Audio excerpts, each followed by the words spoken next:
Hello, this is Christy. In this video, I will show you how I use two of my favorite programs, Camtasia and Descript. And I'm going to show you how I clean up audio in a Camtasia project. Now, there are many ways to clean up audio. Maybe the recording has a little bit of echo, or there is room, noise, and, maybe outside traffic, whatever. When you're recording a tutorial, then you might find yourself with some less than ideal audio. So Camtasia has a limited set of noise reduction function. It just has a noise reduction filter, which you apply and you hope for the best.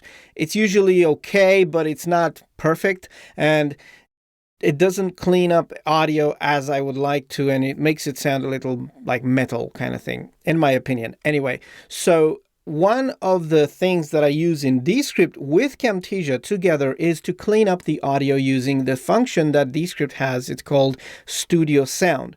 If you don't have Descript yet, there's a link in the description for it, and you can try it for free, and you can use this function up to 60 minutes of audio per file. So it's very nice. You can try it, and it's amazing because the function uses AI to remove all the noise. It applies a little gate, and then it resamples the voice back in using AI, and it gives you almost a studio sounding audio. And then I will show you in this tutorial how I can take that and replace my original audio in my Camtasia project so that my audio becomes clean. And this doesn't matter if you do it before you edit your project or after. So let's have a look at my project here. I have a project in Camtasia. It's a tutorial for my friend Chris Menard, and he's recorded it, and he usually has like an air conditioning unit running or something, and there's like this background hum going on. And I'll play for you a couple of regions where you can hear that, and you can also hear the sort of a bit of the echo in the room. Watch this. Change this real quick. The 36, the name up here.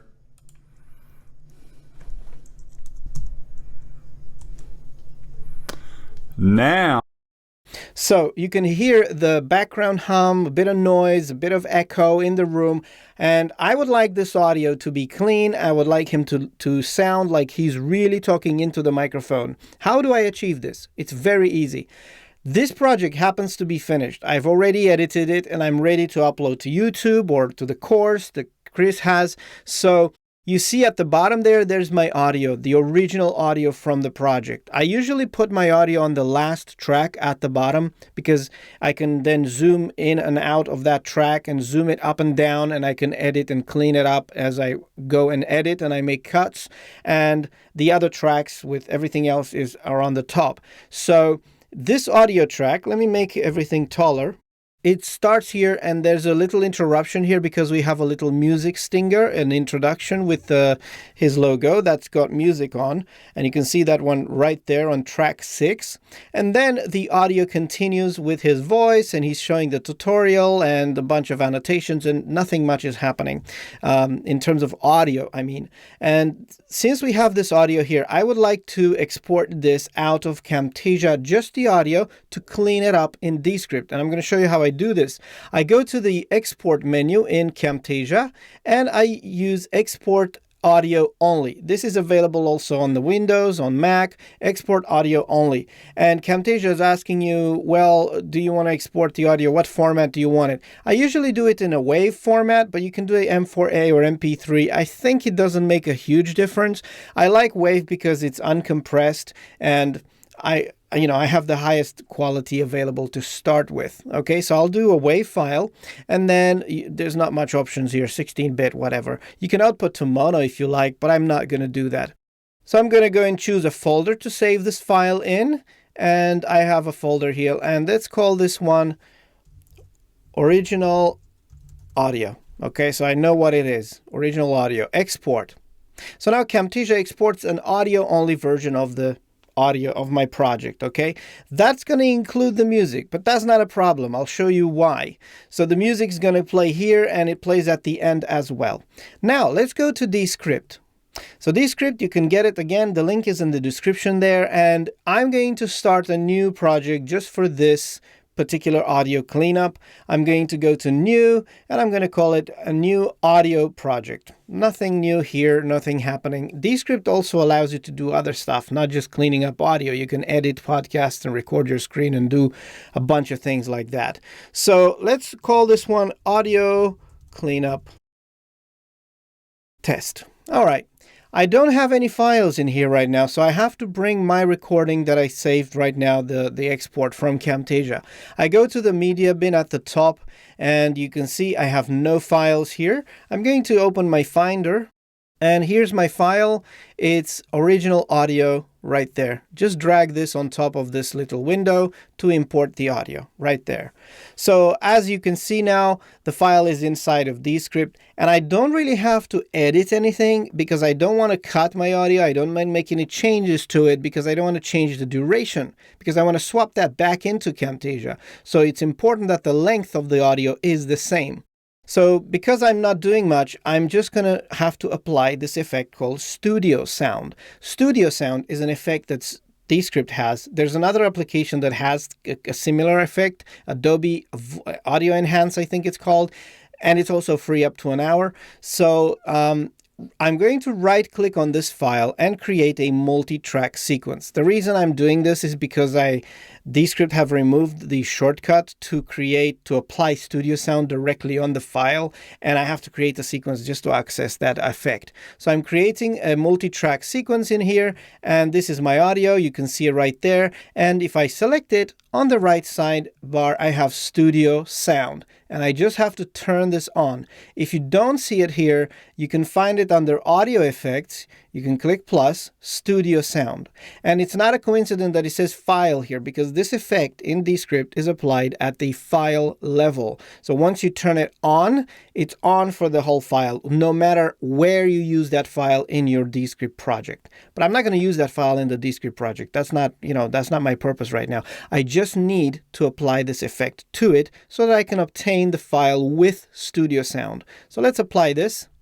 It's on, and because Descript does a lot of the heavy lifting in the cloud, you need to wait for this file to upload to the cloud, and you need to wait for the cloud servers to process this file and create the Studio Sound version and then bring it back down for you. So as I'm talking here, you see it's applying it at the bottom there. It's applying Studio Sound to the file. So I just have to wait right now. So it's done it. It was quite fast. And, now it's downloading the Studio Sound version of this file, right? So that's been brought in. I don't need to transcribe it, by the way. So now if I click done, nothing happened. My file is still called original audio. My file still has the audio on it, the same name and the same audio. But if I click on this file, let's actually go into the sequence because we can turn it on and off. So I'm going to click and edit the sequence again. And watch this. If I turn off Studio Sound, you can hear the file as it was. I'll just play it. Really important part about pivot tables is making sure your pivot tables. And now let's turn it on.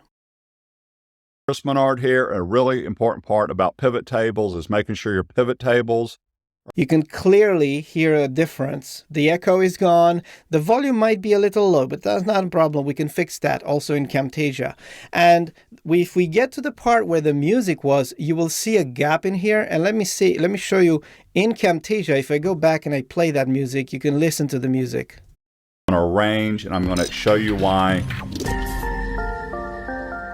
Well, Studio Sound has actually removed that music altogether, and it's only kept the voice. So watch this. I'm going to show you why. There is no music, right? Because Studio Sound removes also music, removes anything that's not voice, basically. That's what this AI function is looking for. Anything that's music gets lost. Anything that's noise or any other sounds pretty much get lost, even laughter. And all that remains is voice. Now, this effect might not be perfect if the level of your audio is too low. So just a bit of a warning there. You have to have your audio level quite high and quite consistent throughout.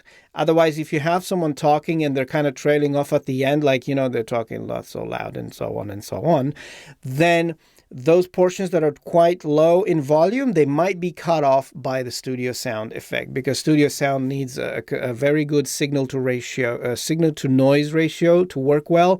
And it's probably a good idea that if your audio varies in volume that much, you probably should process your audio in another program first to balance the sound, to equalize it, so that Descript Studio Sound doesn't cut off music. So in Descript, you can't actually do that because Descript's editing is non-destructive. So the file you bring in, that's it. You cannot do anything to affect that file before you process it with Studio Sound. So just a bit of a warning there.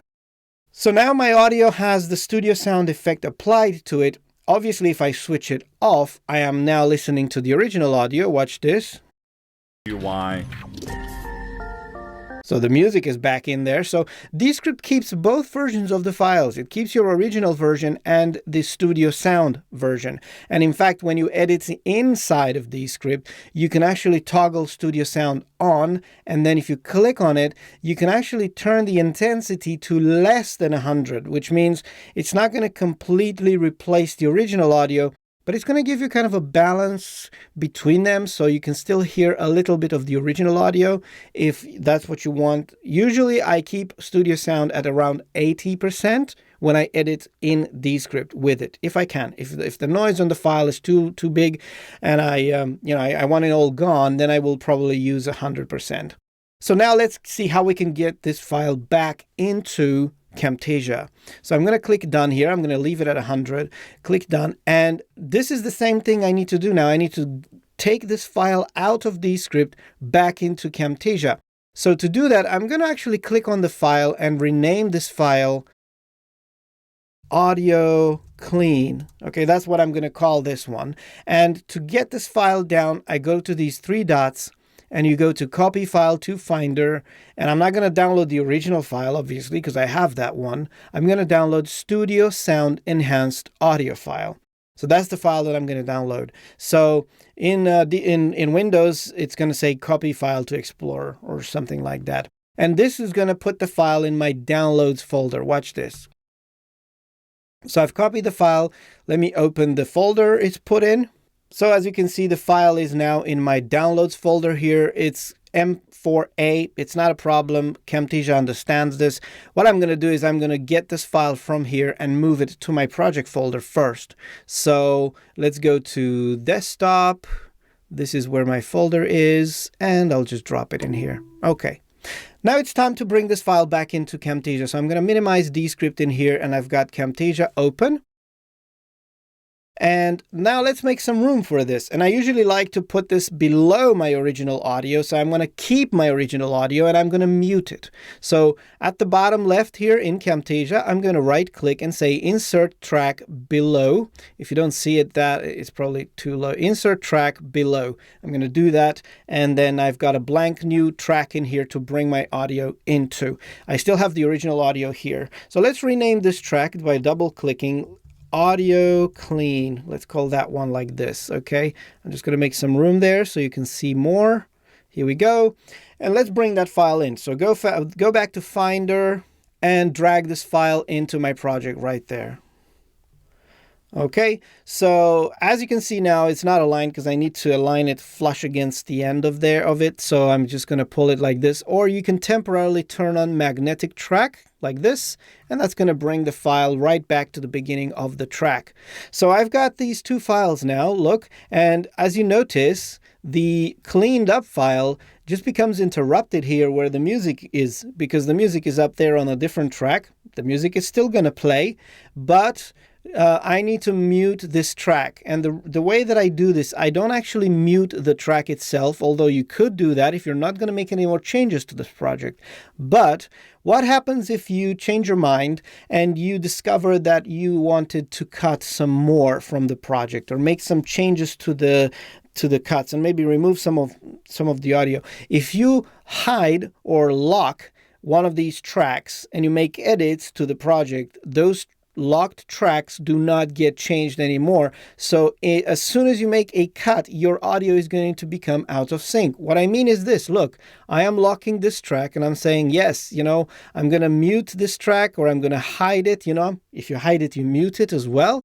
And it's hidden now, and I'm locking it to protect it. And watch this. If I go, for example, in here and I say, oh, sorry, I need to remove this portion from the video, right? So Command-Shift-X, boom, I have deleted it, and I have now lost sync with my main audio because my main audio has not been affected.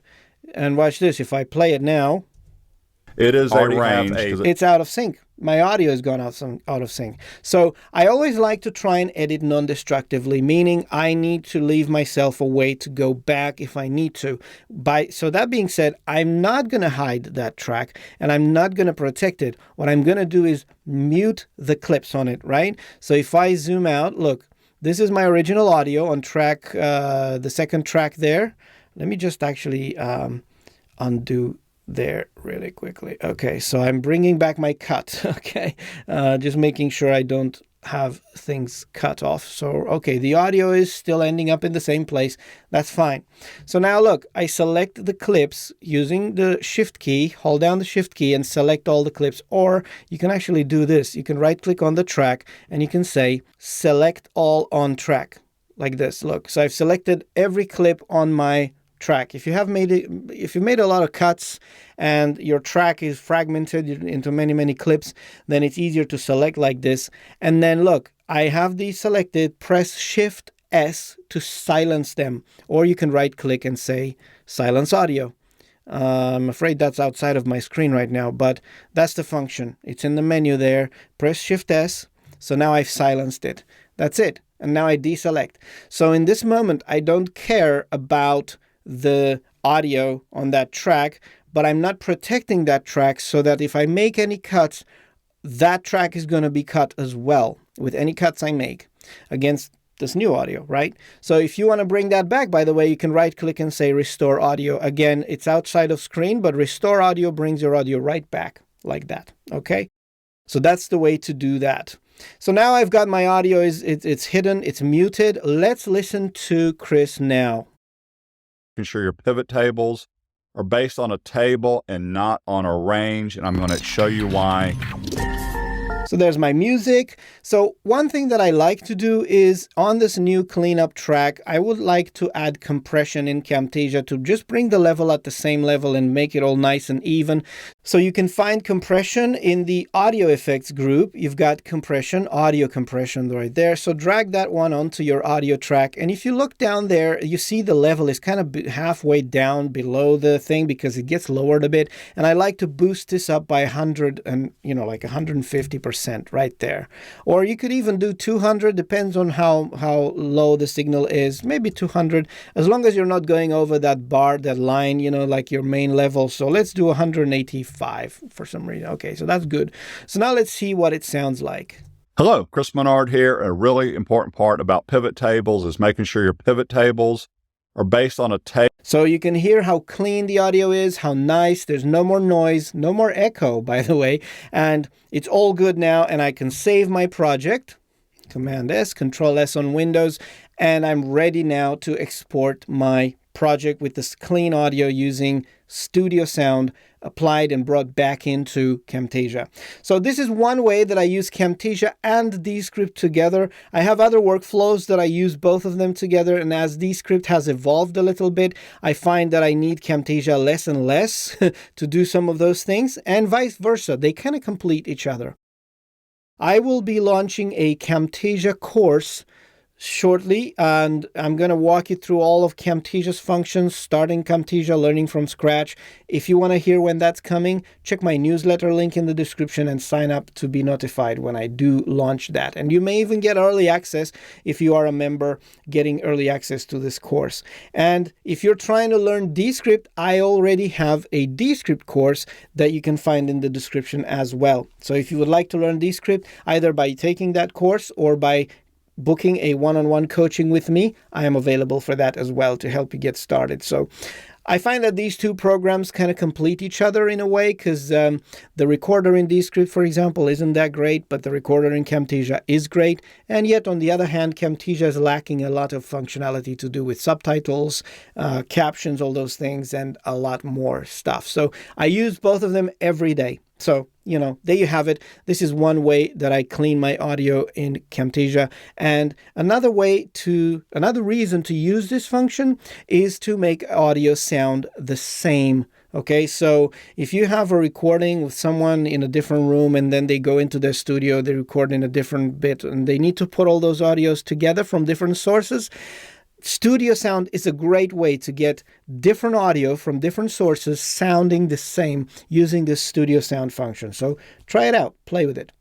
So thank you for watching. If you've enjoyed this tutorial, please like it, subscribe to my channel, and let me know in the comments what you thought about it and how you use these two programs, if you use both of them. And until next time, I will see you.